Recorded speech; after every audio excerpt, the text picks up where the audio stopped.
William Yemalin Apollinaire Tchoki.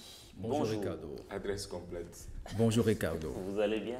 Je vais très bien. Heureuse année à vous. Meilleurs vœux, mon frère. Beaucoup de santé, Amen. beaucoup de courage Merci, mon frère. et le reste viendra, c'est sûr. Voilà. Ah oui? Ouais. Merci. Ah ouais? Ouais. Surtout beaucoup de santé, beaucoup de Ouais. courage. Si vous le dites, Ouais. je vous crois. On ne demande pas d'argent à Dieu, c'est ce que nous voulons. Donc voilà, et puis ça viendra. Ouais, Ouais. d'accord. D'accord. Ouais, on parlera de sachet, c'est vrai. En 2018, nous avons fait ensemble le chemin. Je tiens sincèrement à vous dire merci tous ceux-là qui nous suivent sur notre rubrique environnement 2019. C'est un autre challenge pour l'environnement, surtout pour sa protection. Et comme dirait l'autre, la nature peut vivre sans nous, mais nous, on ne peut vivre sans la nature. Aujourd'hui, nous parlerons du sachet. C'est vrai, au Bénin, ce n'est pas le seul déchet, mais c'est le déchet qui domine le plus, qui crée plus de dommages à notre environnement. Et exprès, j'ai invité quelqu'un qui, lui, s'adresse aux enfants, aux plus jeunes. Il s'est dit certainement qu'avec ces enfants, on pourrait mieux changer le comportement parce que nous, adultes, on est déjà comme des bois secs, on ne comprend plus. Avec les enfants, on peut changer beaucoup de choses. Bonjour, Brice Novidé. Oui, bonjour, cher journaliste. Heureuse année à vous aussi. Fait réciproque. Beaucoup de santé Merci bien. et beaucoup de courage aussi. Pareil à vous. Ouais, ouais, il en a plus besoin que nous. Ah oui, c'est vrai. Parce que le Et je chemin qu'il profite a aussi de choisi- l'occasion pour présenter mes meilleurs vœux à toute la population béninoise Ouais. et surtout les cadres et agents de la télévision nationale Merci. ORTB. Merci beaucoup. Oui, j'ai oublié de présenter mes vœux aussi à toutes les autorités de l'ERTB parce qu'ils nous ont beaucoup aidés, ou du moins, elles nous ont beaucoup aidés, j'allais dire. Elles nous ont accompagnés durant toute l'année 2018. Je l'ai dit une fois encore, merci, merci et merci. Ouais, Brice, maintenant, on va faire un peu le bilan de ce que tu as fait durant l'année 2018. Qu'est-ce qu'on peut retenir brièvement? Bon, on a commencé la lutte contre les sachets plastiques. Ça fait déjà des années, au moins 4. Mais on continue toujours avec la lutte. Et en 2018, nous avons aussi mêlé assez d'actions. Comme action, le janvier passé, janvier 2018, on avait lancé un jeu concours intitulé Zéro sachet en milieu scolaire au Bénin. Donc, il y a eu des participants, on avait fait ça dans le département de l'Atlantique, le littoral et dans les collines.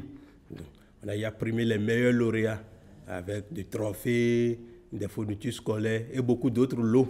Et pourquoi on a lancé ce jeu concours? Parce que la lutte contre les sachets plastiques, on sait que c'est une question de l'éducation et de changement de mentalité. Donc nous, on a choisi depuis des années et faire de ces apprenants des enfants, des conseillers ambassadeurs de notre projet Zéro sachet plastique au Bénin, qui a un sous-projet Zéro sachet en milieu scolaire au Bénin. Est-ce que vous avez senti que ces enfants vraiment ont compris votre message et que désormais ils pourront le partager avec leurs parents à la maison? Oui, pour le moment, on peut dire oui, que les enfants ont bien saisi l'information.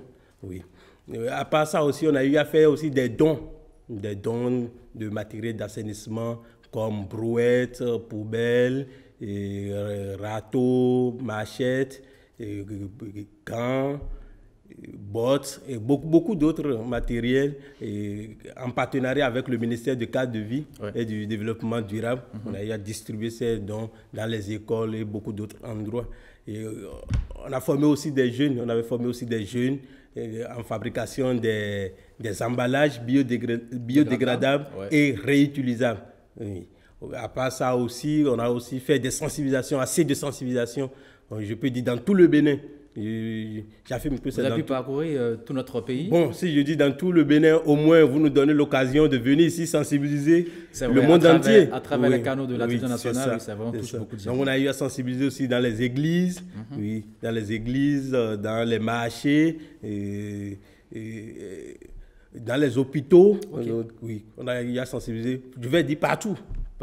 Est-ce qu'aujourd'hui vous pensez qu'il y a d'autres manières pour faire toucher le danger ou même le bien fondé de ce que vous faites à nos populations? C'est vrai que durant l'année 2018, vous avez fait beaucoup de choses.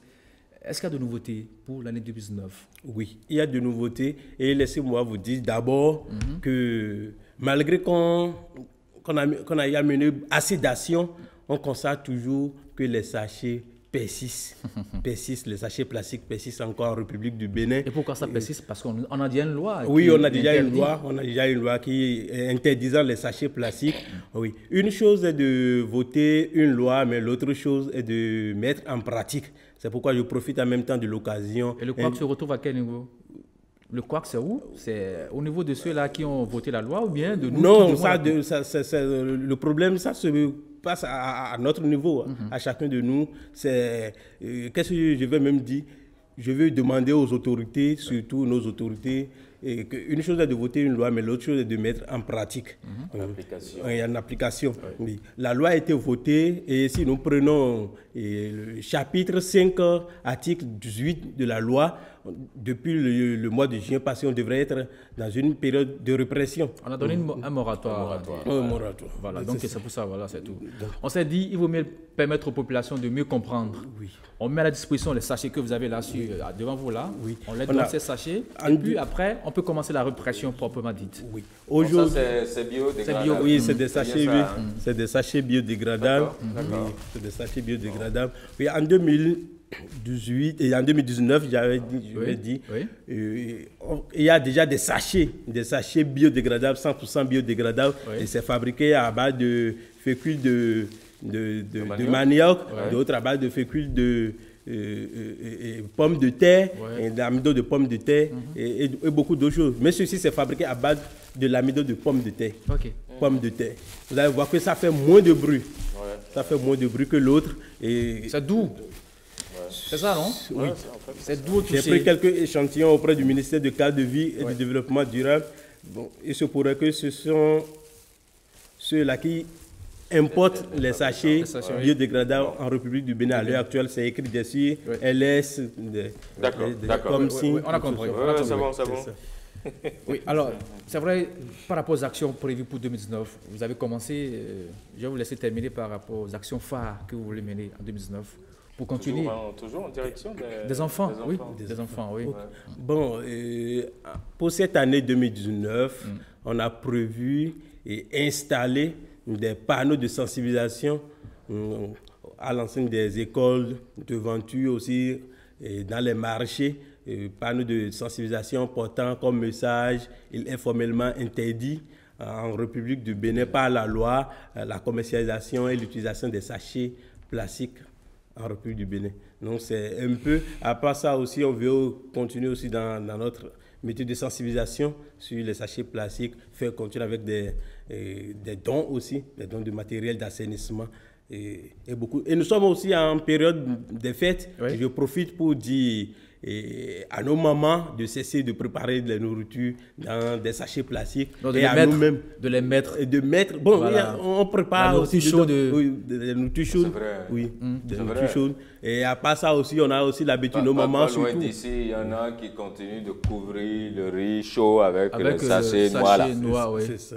Elle continue encore. C'est ça. Bon, peut-être que si on voit ça la prochaine fois, on saisit et le riz et la marmite, tout. C'est ça, normalement. Tout ça dans la voiture.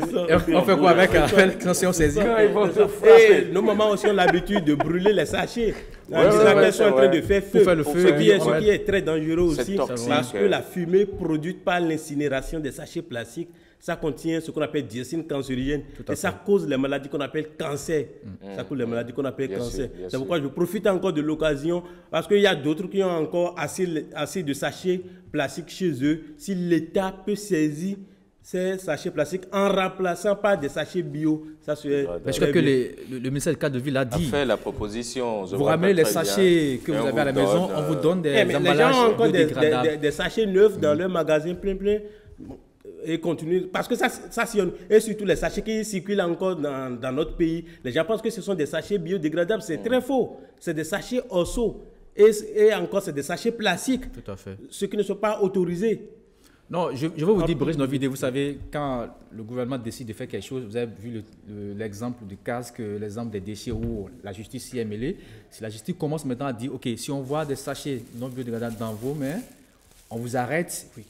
Je suis sûr que le Benoît va vite exécuter. C'est ça. D'ici là, ça va commencer sur la répression. Mais nous, pour le moment, on permet aux gens, on ne dit pas nécessairement d'utiliser les sachets non biodégradables. C'est surtout de venir à utiliser des emballages, autre emballage que les sachets. C'est l'essentiel. Il faut qu'on l'explique aux gens.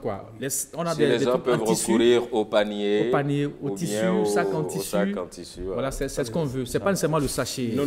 Voilà. Des emballages réutilisables, biodégradables. D'accord. Ouais, je tiens vraiment aussi à remercier les cadres du ministère de l'Environnement. Non, du cadre de vie, j'allais dire. Du cadre de vie. Parce que cette année 2018, ils se sont vraiment rendus disponibles pour moi. Il y a certaines ONG aussi qui m'ont accompagné dans cette émission de sensibilisation. Pour vous seulement, c'est ça? Non, non, vous aussi. Et alors, pourquoi vous dites qui m'a accompagné? Il voulait vous couper. Qu'est-ce qu'il veut dire par là? Bon, je ratifie. Ils nous ont accompagnés durant l'année 2018. Ils ont accompagné 5 sur 7. 5 sur 7, voilà, c'est vrai. Voilà. Mais en même temps, c'est que c'est nous qui les avons accompagnés aussi. Oui, hein, donc, c'est dans les deux sens en réalité. Donc, je demanderai aux ONG de m'appeler, de m'envoyer des messages. S'il y a des choses à dire, pourquoi pas, de nous appeler. Ouais, vous avez quoi avec le mois depuis ce matin? Bon, de nous appeler sur 5 sur 7. Non, ça fait non, j'ai été sobre. Le réveillon est passé par là. Parce que ses yeux là. Mais il faut dire que j'étais resté en éveil toute la nuit parce que j'étais en reportage. Je sais, exactement. Donc, voilà. Vous étiez où? On peut comprendre. J'étais à la messe à Papa pour la couverture. Donc voilà. Je suis d'accord. Je suis revenu à 2 h du matin. Donc voilà, comprenez. Bravo 2019. Voilà. Exactement. Allez, merci beaucoup Yemalin. On se retrouve tout à l'heure parce qu'on a encore le quiz de l'année, le blind test musique et sport. Je sais qu'en musique, vous risquez de nous battre. Il est fort. Non, en musique, vous avez de fortes chances de nous battre. Et bon, d'accord, en sport, on va vous écraser, on vous le promet. Parce qu'il y aura des questions sur Ronaldo. là aussi, on verra bien. Hein? Ah bon, d'accord. D'accord, il n'y a pas de souci. Ok, à tout à l'heure. Allez, Brice, merci beaucoup. Merci beaucoup. Nous allons pouvoir à présent